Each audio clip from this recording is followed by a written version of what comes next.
Hello guys, welcome to Priya's వాళ్ళ YouTube channel. నేనైతే ఈ వీడియోతో మీ ముందుకు వచ్చేసాను ఫ్రెండ్స్. చూస్తున్నారు కదా, ఈరోజు అయితే ఒక కుకింగ్ వీడియోతో అయితే వచ్చేస్తున్నాను మీ ముందుకైతే. ఈరోజు అయితే ఏం ప్రిపేర్ చేస్తున్నానంటే, మన అందరికీ తెలిసిందే, మన ఆంధ్ర పీపుల్ అందరికీ తెలిసిందే, అదేంటో కాదండి. మరి ఎండు చేపల కర్రీ అయితే ఎలా ప్రిపేర్ చేసుకోవాలో చెప్దామని అయితే వీడియో చేస్తున్నాను. చూస్తున్నారు కదా, ఎండు చేపలు అయితే మనం బాగా వాష్ చేసుకోవాలి. వాష్ చేసుకున్నాక మనం రెడీగా పెట్టుకోవాలి. ఫస్ట్ ఆయిల్ వేసి ఆయిల్ హీట్ అయిన తర్వాత ఎండు చేపలను ఒకసారి ఫ్రై చేయాలి బ్రౌన్ కలర్ వచ్చేదాకా. ఎందుకు ఫ్రై చేసుకోవాలంటే, ఫస్ట్ మెయిన్ థింగ్ ఏంటంటే, కర్రీలో అవి సపరేట్ అవ్వకుండా ఆ పీస్ ఎలా ఉందో అలానే ఉండాలంటే మనమైతే ఫస్ట్ ఫ్రై చేసుకోవాలి.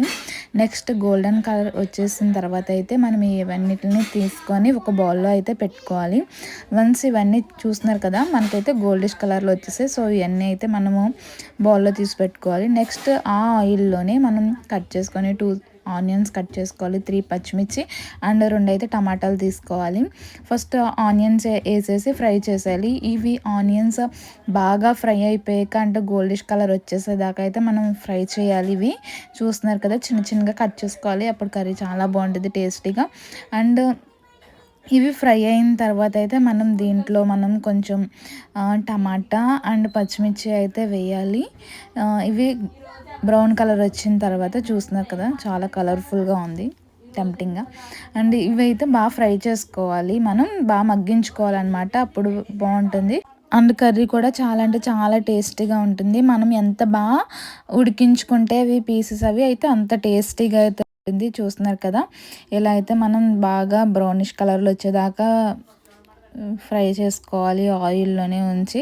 తర్వాత ఇవి టమాటా ఇవన్నీ వేసిన తర్వాత దీంట్లో కొంచెం ఉప్పు అండ్ మనకి కర్రీకి సరిపడా కొంచెం పసుపు కూడా వేసుకోవాలి. చూపిస్తున్నాను కదా, నేను వీడియోలో అయితే క్లియర్గా చూపిస్తున్నాను.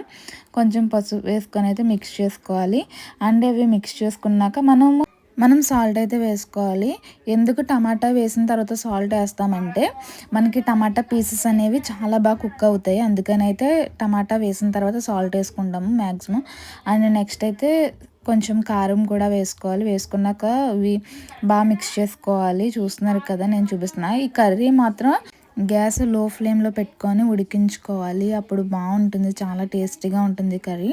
అండ్ మనం చూసాం కదా, ఇవి కారం వేసిన తర్వాత మనం ఫ్రై చేసుకొని పెట్టుకుని ఎండు చేప ముక్కలు కూడా వేసేసి మిక్స్ చేసుకోవాలి. అండ్ మనమైతే ఆ పీసెస్ అన్నీ కర్రీలో మిక్స్ అయ్యేదాకా అయితే కొంచెం తిప్పుకోవాలి. అంటే మనం ఫ్రై చేసాం కాబట్టి పీసెస్ అనేవి విడిపోవు, అలానే ఉంటుంది పీసెస్ కింద. సో కర్రీతో మిక్స్ అయ్యేదాకా అయితే మనం తిప్పుకోవాలి. ఇలా తిప్పుకున్న తర్వాత దీంట్లోకి అయితే మనం కొంచెం చింతపండు గుజ్జు అయితే వేసుకోవాలి. దానికోసం నేను కొంచెం చింతపండు తీసుకున్నా. ఎందుకు కొంచెం తీసుకున్నానంటే, మనం 2 టమాటాలు అయితే కర్రీలో వేసుకున్నాం కదా, సో అందుకని కొంచెమే తీసుకున్నాను చింతపండు అయితే.